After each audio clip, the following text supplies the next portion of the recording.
Welcome to General Manager's Corner. Today I am joined by David Smith, President of Club Leaders Forum and Platinum Clubs Group. Thank you for joining us today. I wanted to start and ask you a question about your career and what brought you to the club industry. Can you give us a little bit of background on how you ended up where you're at today?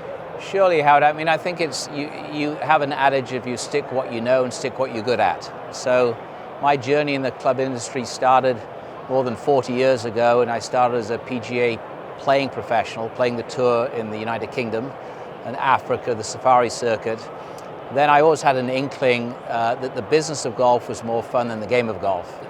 And that came from playing pro-ams and being with captains of industry, and them wanting to be with us because we played so well, and me wanting to be with them because I could learn so much. So I decided that opportunity would be in the United States. So I kind of hung up my clubs, if you will, in 1979 and made my way to the United States as a golf professional and teaching professional.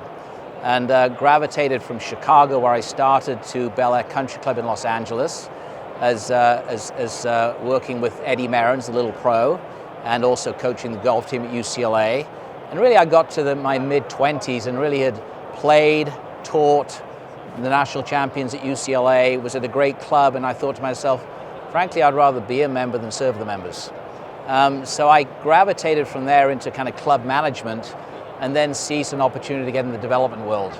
So in 1988, I was fortunate enough to be selected to join the club, the team at Sherwood Country Club. Frankly, I knew nothing about building golf courses, but I was a golf pro. And from there, I was able to learn a lot about developing golf courses, developing clubs.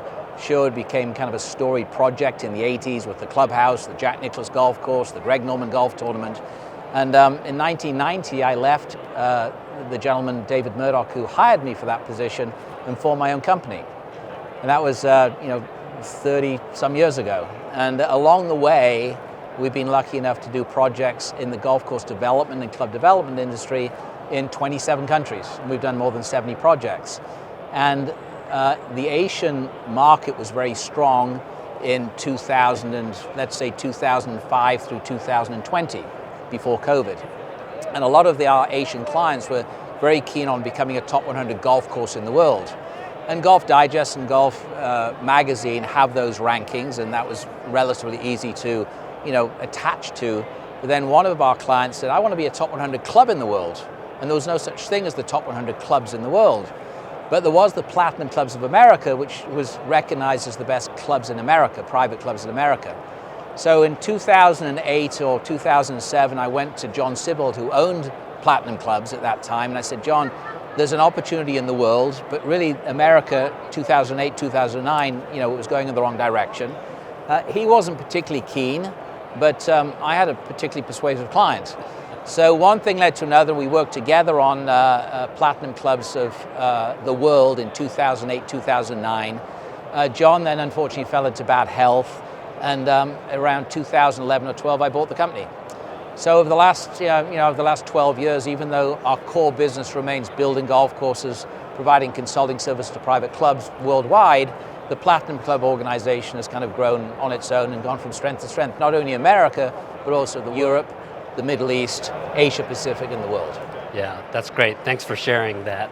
Obviously, Platinum Clubs has huge exposure to so many different clubs across not only the US, but in the world. Where do you see the primary areas of growth in these clubs? And how's Platinum Club sort of addressing that? Well, I mean, Platinum Club, everybody can't be a Platinum Club. I mean, there are only 300 Platinum Clubs in America, and they're in the categories of golf clubs, city clubs, country clubs, athletic clubs, and yacht clubs. So clearly the growth's around the world. And we just held our election last year in October for the Platinum Clubs of the world, Asia Pacific, Europe and the Middle East in October last year for this very year, the 24-25. And we've seen enormous growth of people understanding the brand, because it's a lot more than just saying you can use the logo and the marks and the stars, because we're really focused on education. So the managers and the senior leaders of those clubs get so much knowledge and information that's focused and targeted on the top clubs, the best clubs in the world. And there's so much we can enjoy between the managers in the United States and Canada Europe, France, Germany, China, Korea, sharing experiences. So for example, in April this year, we have a mastermind in London. We have 30 club managers from, I think, 11 countries. We're spending a day at Wimbledon, and then we're doing this mastermind program where we provide the ideas and the topics, they debate them and they discuss them, and they share each other's challenges, successes, failures, and of course, where this industry is going, which is a difficult thing to predict between now and 2030. Right. But from a prediction, and obviously you've been sort of on the forefront of this notion of vitality, wellness, and longevity, how have you sort of like addressed this with regards to Club Leaders Forum? Well, going back to my playing days and those very knowledgeable people, one of the things that I learned was stick to what you know, and the other thing I learned was invest in what's going to benefit you. So it's one thing to invest in treasury bills and Amazon and the stock market, but I, about 6 years ago, started on this journey of longevity and performance. Because as you look at our members of most of our clubs, whether they be in the United States, whether they be in Asia, whether they be in Europe, the one thing that's in common is it's an aging group and continues to age, and there's more desire and passion to have this longevity and performance. So 6 years ago, I started on this journey and decided at that time, there's lots of people that consult on food and beverage and governance and hospitality and frankly, clubhouse architecture, space planning, but there are very few, if any, that really have the knowledge to consult on performance and longevity in private clubs.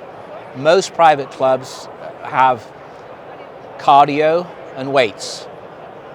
7 to 10 years ago, group exercise came along, whether it was, now we need a yoga studio, or we need a spinning room, or we need a Pilates studio with equipment Pilates. But that still was really focused on fitness, maybe a little bit of mobility and flexibility. So one thing that I learned is that, and I'm one of those people, is I want to have 10 more years of not just life, but health span to support that. And there's a lot of things you need to do to make that happen, and it's a lot more than a treadmill and a personal trainer. So we focused on where do we start and how do we deliver that service to platinum clubs, but also clubs across America, because there's clubs across America that aren't platinum clubs, and thus came the concept of developing what we call the speaker series. So we've developed this program for clubs across the United States at no charge, where we'll come to those clubs and we'll provide the clubs a speaker for the day, or actually for an hour or an hour and a half, and we're focused on diagnostics and genetics. We're focused on stem cells and regenerative medicine. We're focused on liver health. We're focused on sleep and cognitive function. So we've got all these different categories. How many times have you heard a member of a club around the table in the room saying, I wish I could sleep better?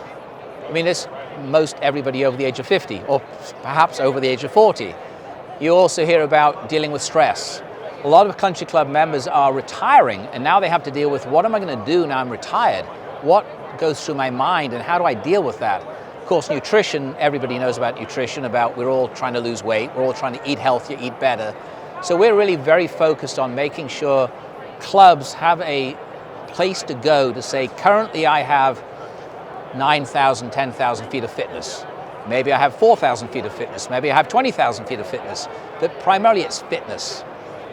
It's fitness with exercise, personal training, and now and again there might be a physiotherapist, there might be an orthopedic person, but we're all about taking into clubs the concept of converting somewhere between 2,000 and 2,500 square feet of your space that's existing, or repurposing existing space and focusing it on longevity and performance.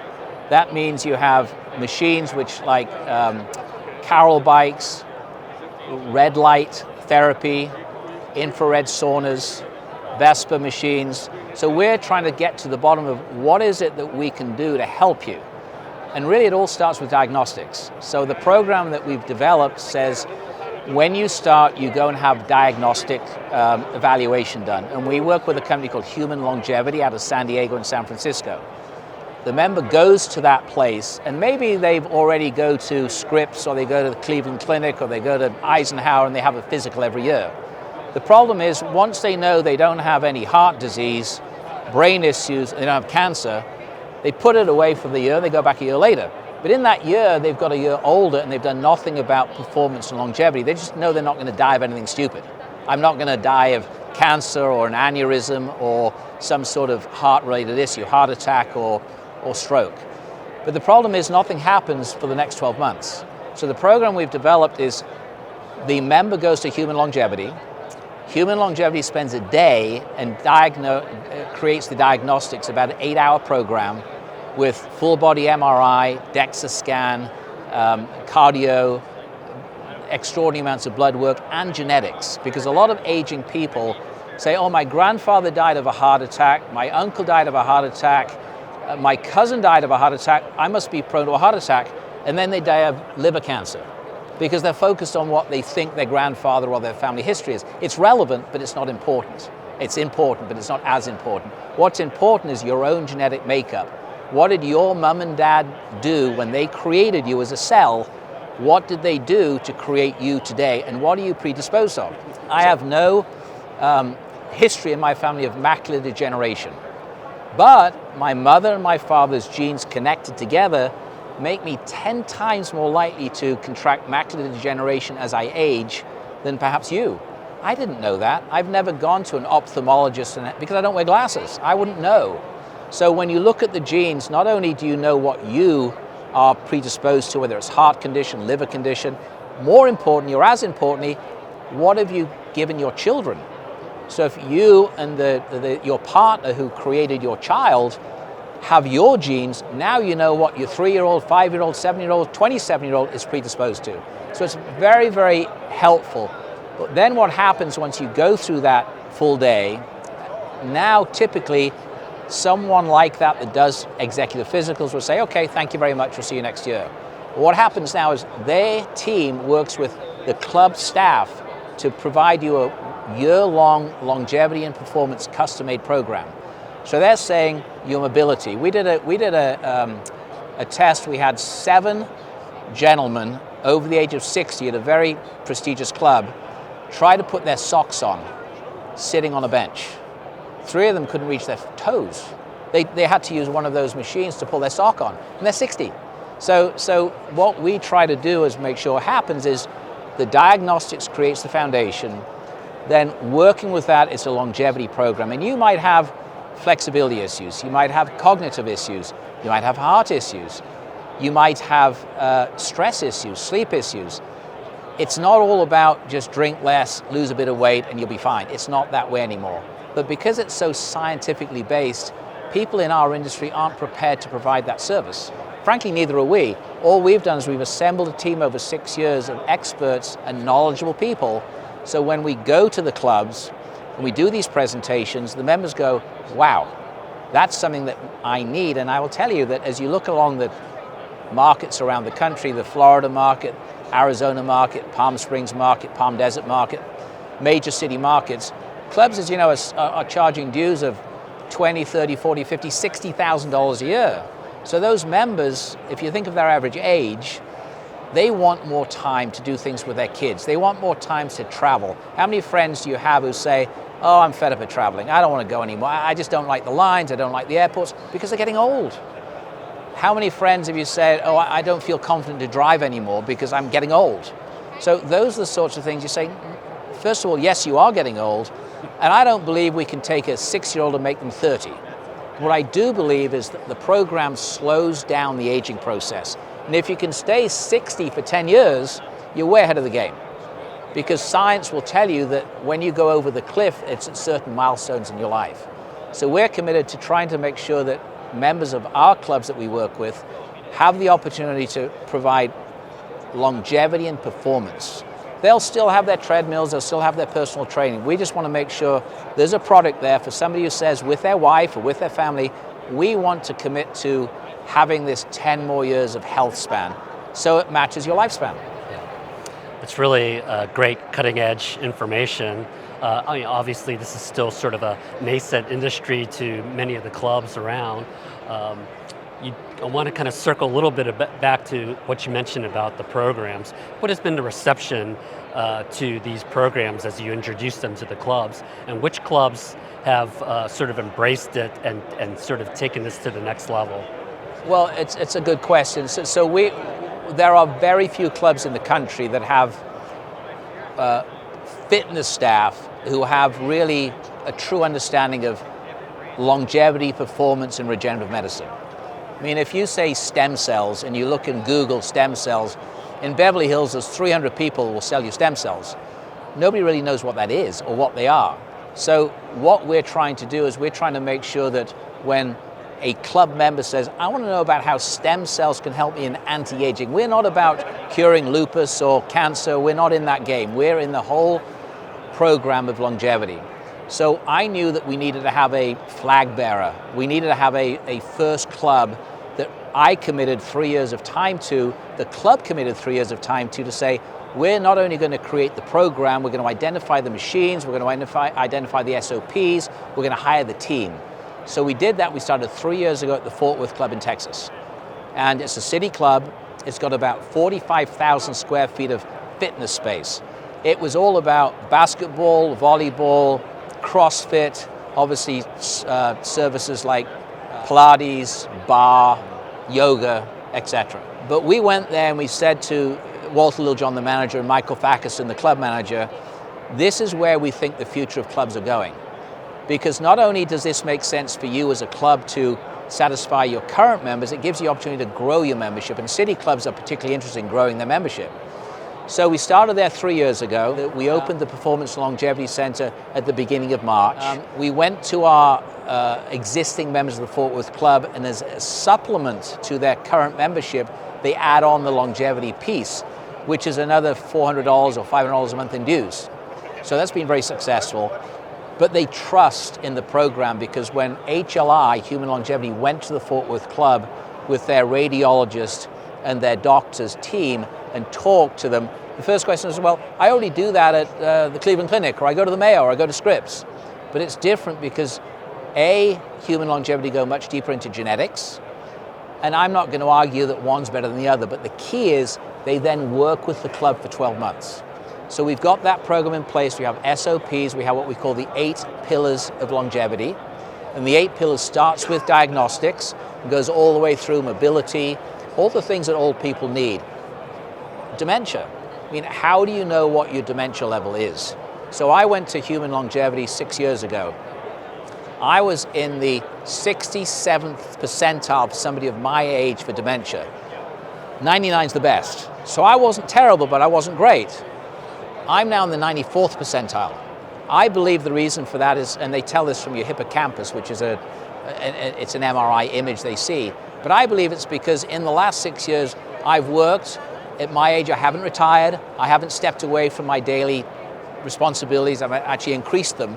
So I believe because I'm exercising my brain, using my brain, others have gone backwards, as I may have just stayed the same. But if I've stayed the same, I'm winning. They may have gone backwards because they retired and they do whatever they want to do. I mean, obviously they play golf, they relax, but they're not perhaps using their brain. So the Fort Worth Club has been a terrific test study. And now we did a presentation at Thunderbird last week. We visited Bighorn down in the desert. So the speaker series is launching in 2024. So now our hope is that we'll get inquiries from clubs and say, why are we doing this? You're doing this because you're delivering to your members an opportunity to commit to a program which is going to preserve their longevity. And you know, right, wrong, or indifferently, we have an aging membership, and we want to keep them active. We don't want a 74-year-old who doesn't use the club anymore, still's a member but comes to the club at Christmas and Easter or other holidays. We want a member to be active, to support the club, to support the functions, to support the activities, and that to me is the win. And you know, it's something which when I've been committed to for a long time, and we will stay committed for as long as it takes. And if a club has 1,500 square feet that's currently used for CrossFit or, you know, cross training, which is really potentially a little bit more for the younger membership, they can either use that space and incorporate wellness, because you only need 6 or 7 machines and the staff. But the ability to be able to go and promote and sell or add supplements to the existing membership, the members still get to use the fitness facility, they can still use personal training, nothing changes for them. It's just this add-on club within the club, which is called longevity and performance. So you mentioned earlier 300 or so platinum clubs that are around. What would be your advice if you were to speak to, say, a club that wasn't a platinum club, or maybe didn't feel they had the resources to sort of pursue this endeavor? What would be a first step? How would they go about doing this?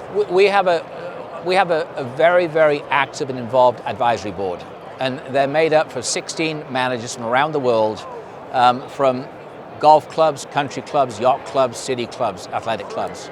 And we work every year on the criteria, the 7 selection criteria for a platinum club. And they change. Every year we meet, we modify them, we modify them, we modify them. And they're, universal recognition is important. Adapting to changing times is one of the 7. Governance and fiscal responsibility is one of the 7. Engagement and commitment of membership is one of the 7. Amenities and facilities is one of the 7. So I think the first thing a club does is look at those 7 criteria and how do we stack up in that area. And then what we do, we actually do provide what we call a private club assessment, where we'll go into a club and spend 2 days and say, here's where you are in each of those 7. So let's say, for example, you take a club like Riviera in Los Angeles. Clearly it's got great universal recognition. It has the LA Open, it's got the Ben Hogan stories, it's got a storied past of Opens, PGA Championships. It's been on television a lot, and it's right in the middle of Los Angeles. So they've got great universal recognition. They're also structured slightly differently because they have an individual owner as opposed to a board and a committee. Adapting to changing times, you could argue, have they adapted or have they not adapted? And that's a function of us going there and talking about here's where the industry's going, but it's not one size fits all. It's different for every club. So we go to clubs, we assess clubs. I'd only do 10 a year because they're hard and they take a long time. And it's not cut and paste because every club's different. Clubs have governance challenges. Some clubs have governance challenges through their nomination process. Some clubs have governance challenges because they've got deferred maintenance, because they've kicked the can down the road. Some clubs have governance challenges because of agendas on the board. But others have challenges because their facilities and amenities haven't kept up with changing times. But what happens is every club in America doesn't have to have a family grill, because every club in America is not necessary for families. So you've got to understand who you are today, who you want to be, and adapt to changing times that way. So there's no question you have to adapt to changing times with technology. But you don't have to adapt to changing times by being more family oriented, because some clubs, that's just not the way they are, and that's not where they serve the market. There's other clubs that do that. As far as staff and service levels, many clubs are getting members for the first time, or first-time club members. They don't understand the importance of staff. They've come from an affluent background where they've been in hotels and restaurants, and the staff have been there to serve. They're here today, gone 3 days later, and they move on. Whereas in a club, you've obviously got a much different relationship. So the members need education as well. So oftentimes we're talking about how well do your members get orientated as they come into the club? Because the great clubs in America kept their staff and supported their staff through COVID because the members felt a responsibility. But that's because it's ingrained in them when they join the club through orientation. So I think, in short, look at the 7 selection criteria, which is on the website of Club Leaders Forum or Platinum Clubs of America, Platinum Clubs of the World. It's different criteria for both. Platinum Clubs of America, Platinum Clubs of the World, slightly different. Remember, the people that vote for the Platinum Clubs of America is not us. We don't choose them. It's 4,000 general managers from around the country that get a ballot, and the president of the club gets a ballot, and they vote, and we get about an 83% participation. So it's very, very well supported, but it's your peers in the industry. And Platinum Clubs of the World is different because we have a panel, because obviously you've got to travel around the world, which is not what at least every general manager does. They would like to, but that's not what they do today. So that would be it. First, look at the criteria. If it's something you'd like to pursue, contact the office. We can talk about an assessment. Or I'm happy to spend an hour on the phone just saying, here's what I would recommend you do. Dennis Burns works in the office. We've got Tom Stevens, Cindy, Daphne. Anybody can spend an hour on the phone to anybody and say, this is what you do. And this year, what you do is you submit your submission to us sometime in the midsummer, which goes on the ballot, and you can talk all about how you address the 7 selection criteria. David Smith, Club Leaders Forum, Platinum Clubs, thank you for the great insight. Thank you for joining us. Appreciate it. Thank you.